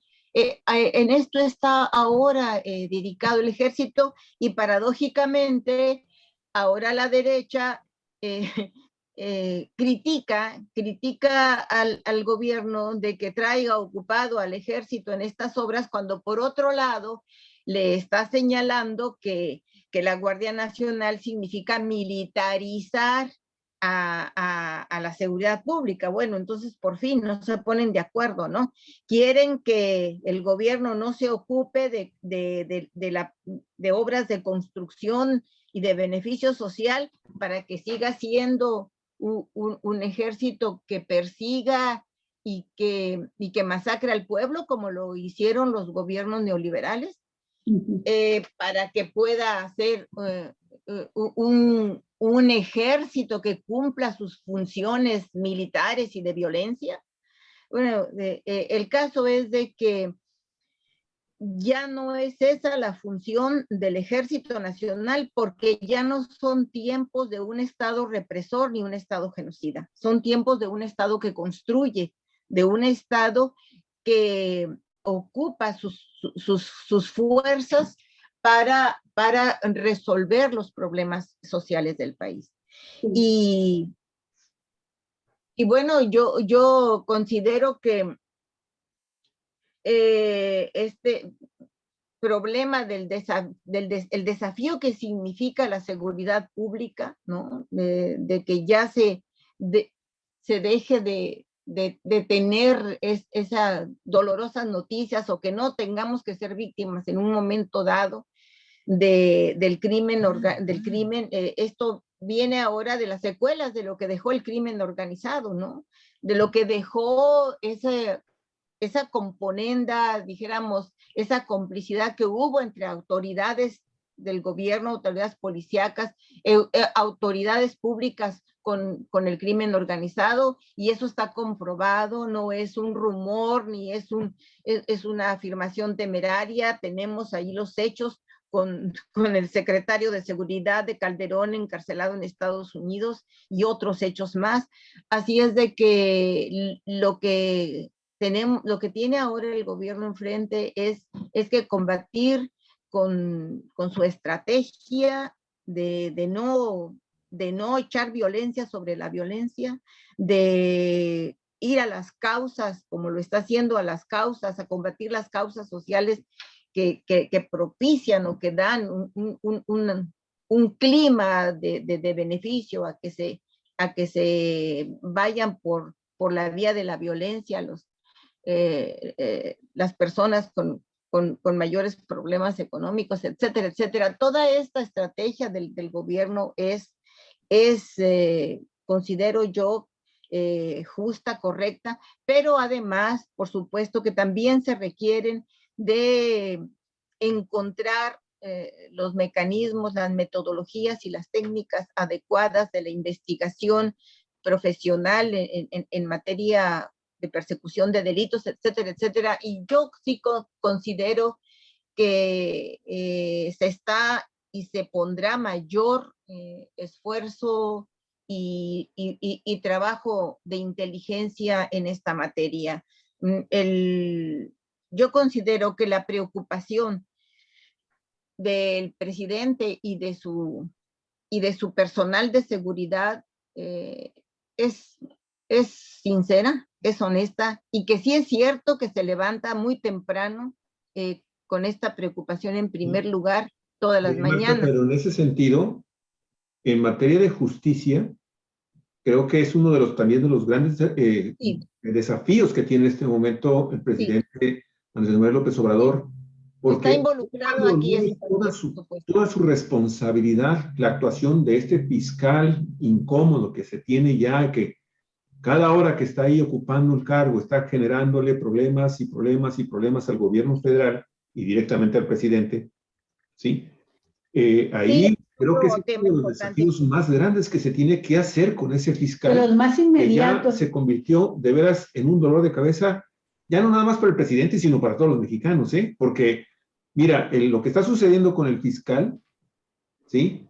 Muchos delincuentes, de los grandes delincuentes de este país, de los que se ponen traje y corbata, ¿sí? Y que viajan en clases ejecutivas, y que son los grandes empresarios, y que tienen una imagen de triunfo, sí. Finalmente, eso de decencia. La gente como nosotros de a pie, cuidado, porque se nos va quedando un resentimiento de cómo esas personas se pueden salir con la suya, simple y sencillamente porque el fiscal está metido muy en atender sus asuntos, sus problemas.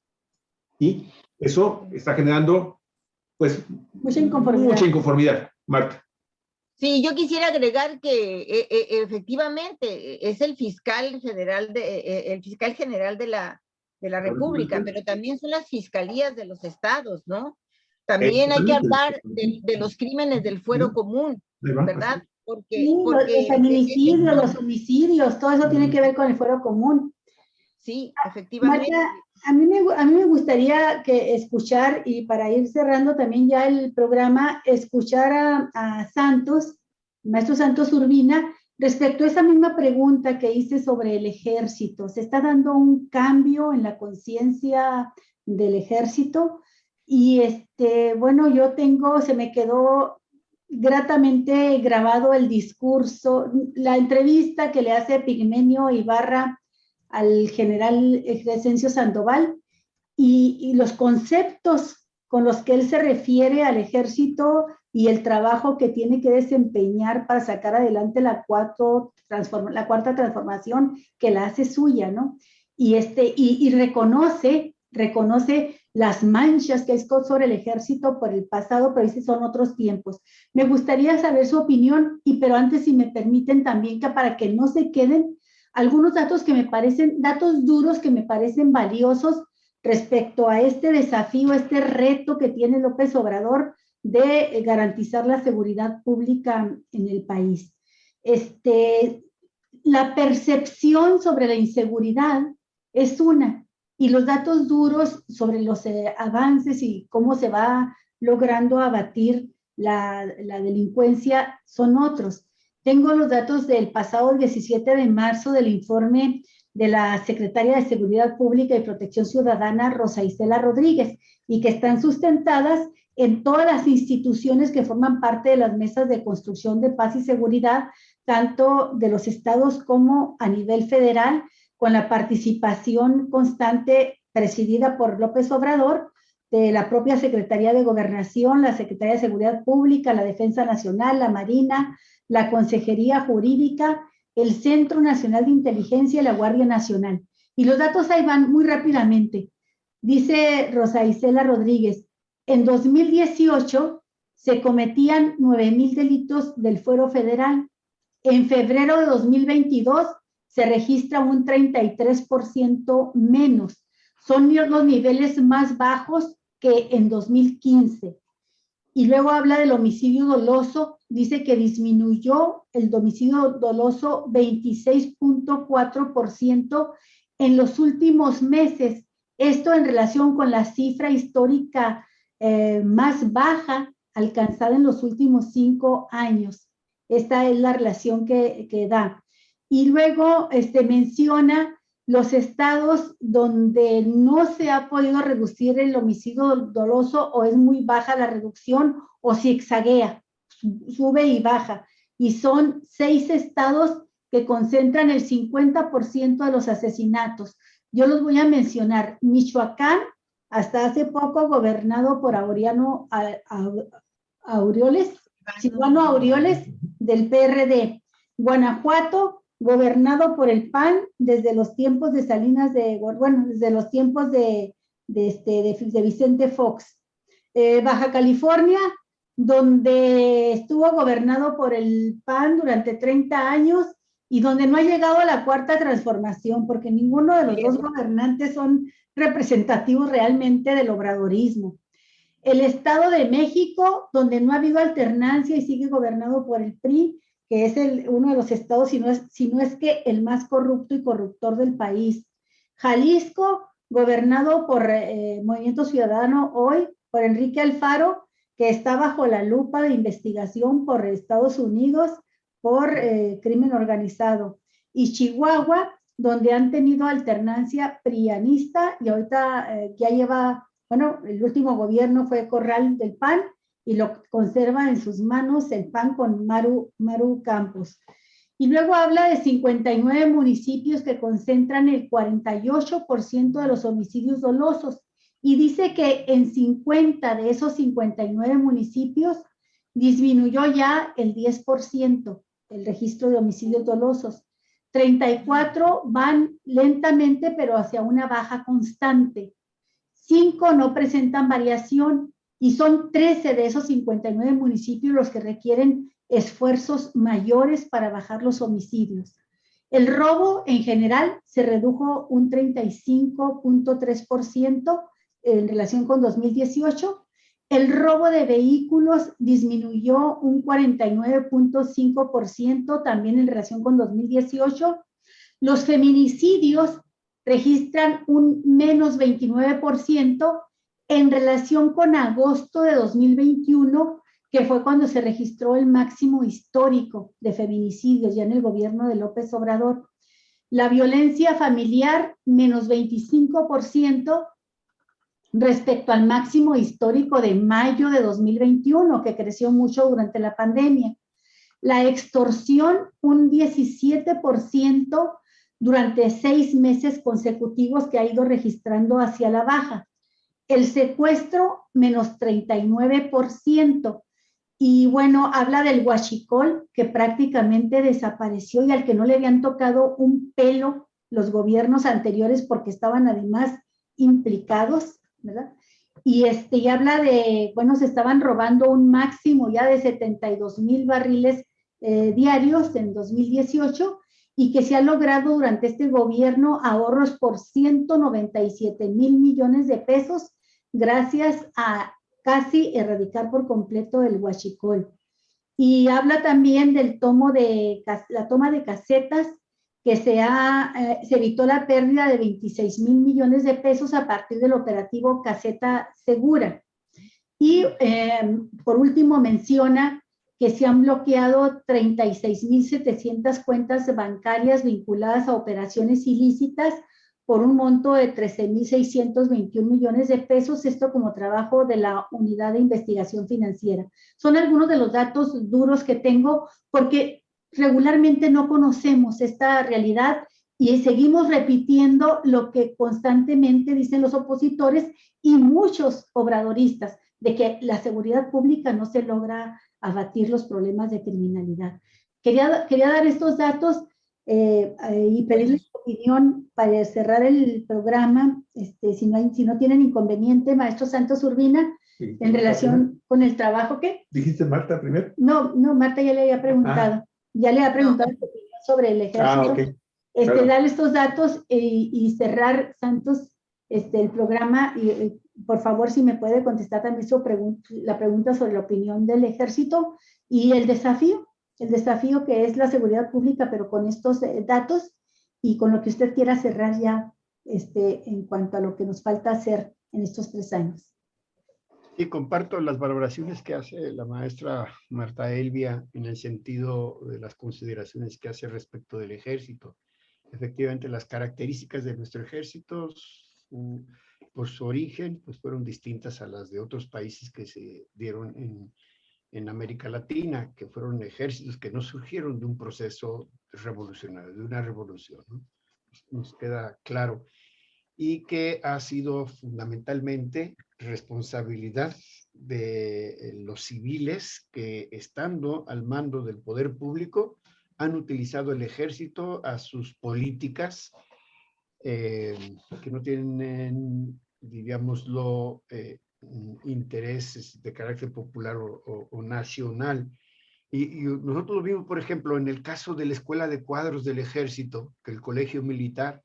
Imagínense ustedes allá cuando llegan los neoliberales hablando de la entrega de toda la economía del país, actuando en contra de la soberanía nacional, haciendo todo lo posible porque el desmantelamiento del Estado y el desmantelamiento económico del país.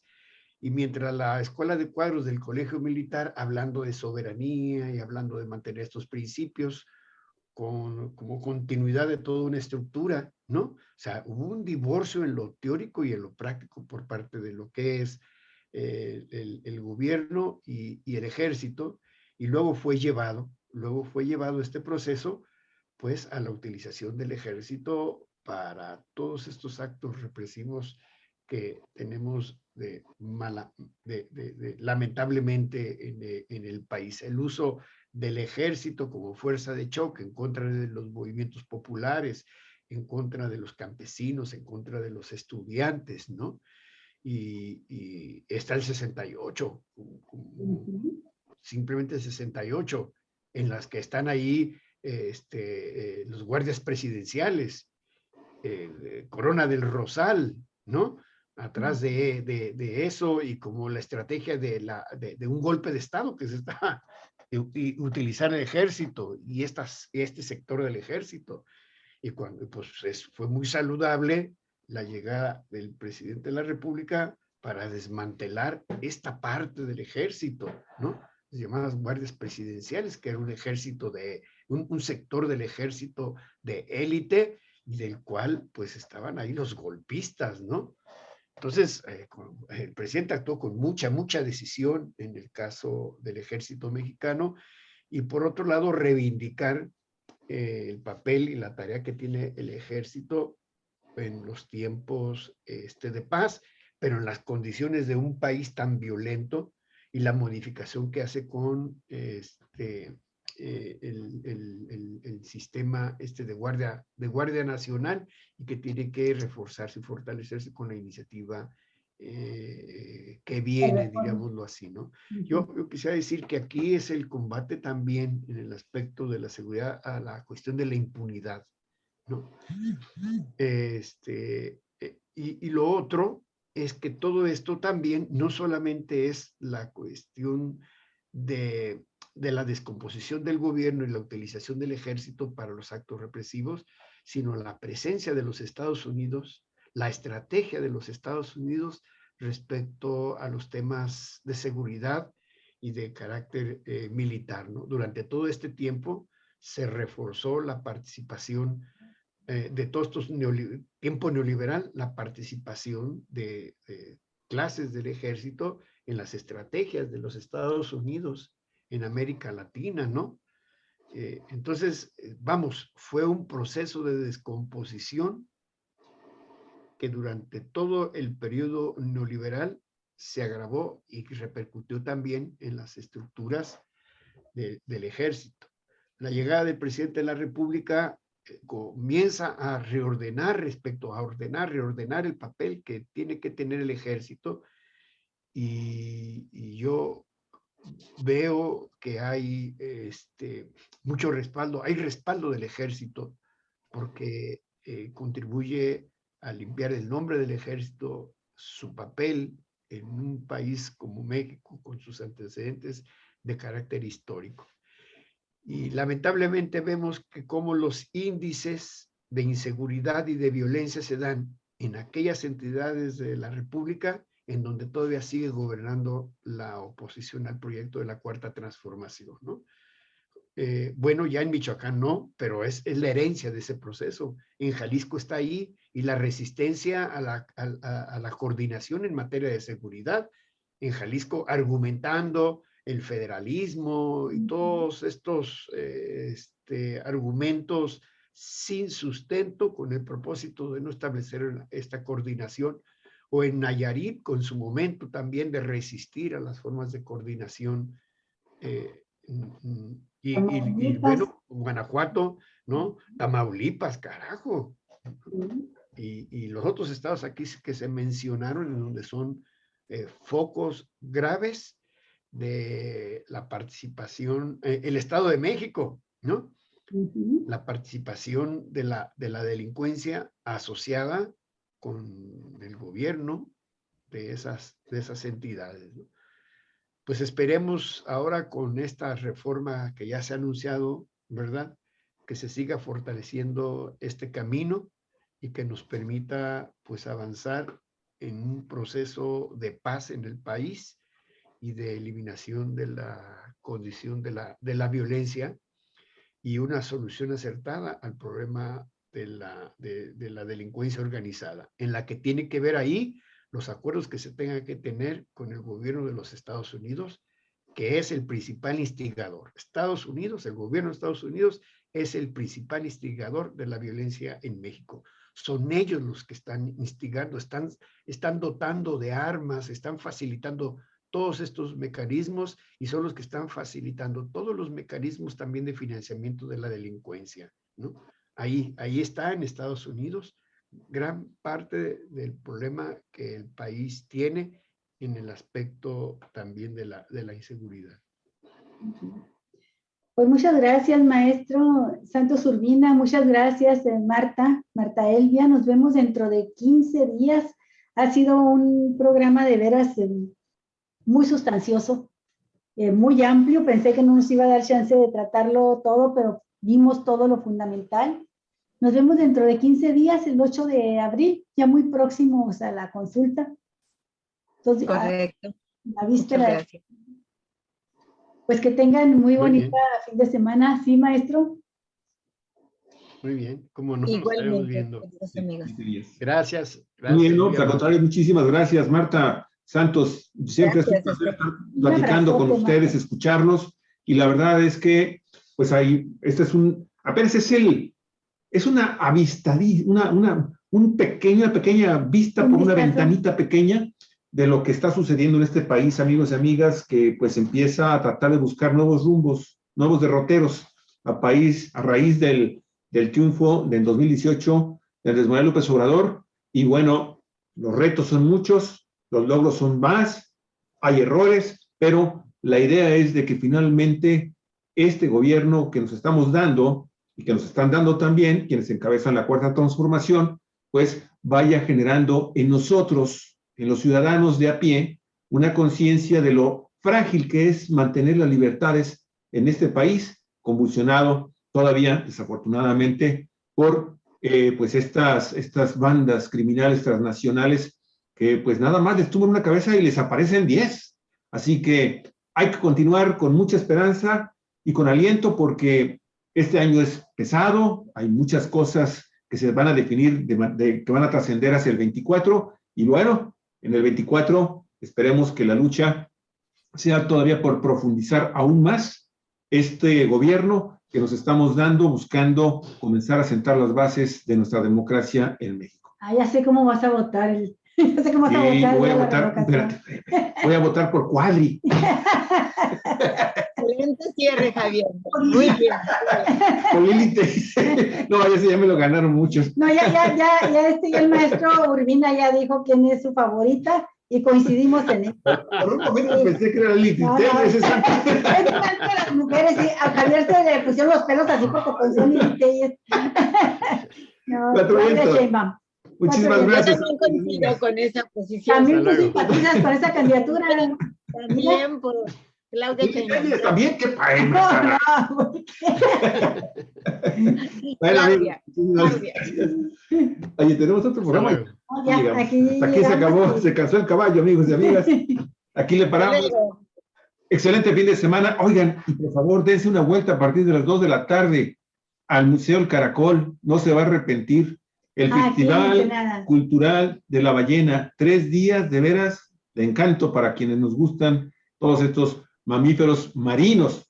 Los mamíferos políticos los dejamos hablar. Sí, la ballena gris que llega aquí a nuestros litorales y que viene a Guerrero Negro a 2 cosas, a aparearse y a parir. A eso viene. Entonces ahí nos vemos de luna de miel. Muchas gracias, amigos. Cuídense mucho y nos estamos escuchando y viendo el próximo lunes. Pásenlo muy bien. Hasta luego. Pronto. Gracias por todo.